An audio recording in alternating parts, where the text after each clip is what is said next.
कई बार आपने देखा है कि शिशु का जन्म जब होता है या ड्यूरिंग प्रेगनेंसी भी अगर डिटेक्ट हो जाता है तो डिफेक्ट आता है कि बच्चे में डिफेक्ट है। डिफेक्ट क्या हमारी गलतियों से भी होते हैं? जी हाँ, कुछ ऐसी गलतियां भी होती हैं, कुछ जेनेटिक रीजन भी होते हैं, लेकिन हमारी गलतियां तो हम सुधार सकते हैं। यही सब कुछ आज के वीडियो में आप सभी के लिए।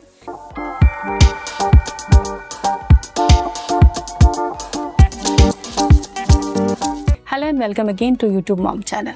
प्रेगनेंसी में हमारी किन गलतियों से बच्चे में डिफेक्ट के चांसेस रहते हैं, उन्हीं को तो हमें सुधारना है।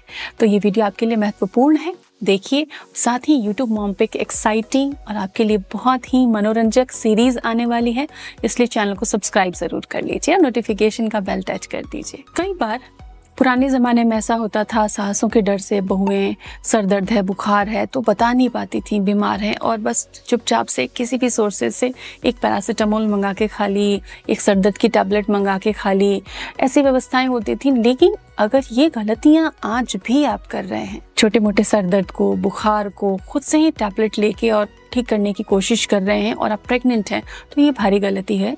आपको ऐसा नहीं करना चाहिए। इससे बच्चे के हार्ट में प्रॉब्लम आ सकती है, क्योंकि गर्भ में शिशु निर्माण की कई अवस्थाओं को पार करता है। ऐसे में आपकी गलत मेडिकेशन से और सेल्फ मेडिकेशन से उसकी डेवलपमेंट पर नेगेटिव इफेक्ट हो सकता है। तो यूट्यूब मॉम चैनल पर सर्दी, जुकाम, बुखार, छोटी मोटी प्रेगनेंसी प्रॉब्लम्स के लिए होम रेमेडीज हैं, बहुत पावरफुल होम रेमेडीज हैं, आप ट्राई जरूर कीजिए।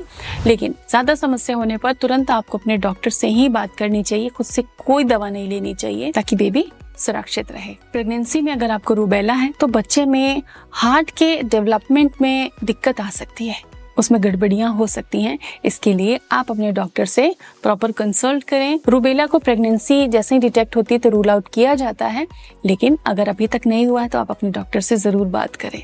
क्या आपको संदेह है कि आपको इन्फेक्शन हो सकता है, तो आप अपने डॉक्टर से बात करें। आपको डायबिटीज है और आप प्रेग्नेंट हैं, ये तो बहुत अच्छी बात है कि डायबिटीज में भी आप प्रेग्नेंट हैं और आपकी ये प्रेगनेंसी बहुत अच्छे से जाए। इसके लिए आपको अपने शुगर लेवल को कंट्रोल में रखना जरूरी है। अगर आपका डायबिटीज अनकंट्रोल्ड रहता है तो बच्चे में डिफेक्ट आने के बहुत ज्यादा चांसेस हैं, प्रीमेच्योर डिलीवरी के चांसेस हैं, बीपी इश्यूज होने के चांसेस रहते हैं। इसीलिए प्रेगनेंसी में डायबिटीज को कंट्रोल में रखें। खान पान, सोने का तरीका, ये सब कुछ बहुत इंपॉर्टेंट है। प्रेगनेंसी में अगर आप हाइजीन नहीं मेंटेन करती, घर में, खान पान में, रहन सहन में, अपने शरीर के रख रखाव में, और इन्फेक्शंस हो रहे हैं बार बार आपको, ये भी बच्चे के डेवलपमेंट में असर डालता है। एटलीस्ट अगर आप 10 दिन बीमार हो जाती हैं तब भी सही न्यूट्रिशन नहीं मिलता और बच्चे के ग्रोथ में असर तो पड़ता ही है। कई बार प्रेग्नेंट मॉमीज को हाई ग्रेड फीवर होता है। हाई ग्रेड फीवर से भी बच्चे में डिफेक्ट आने के, उसके ब्रेन में डिफेक्ट आने के चांसेस रहते हैं।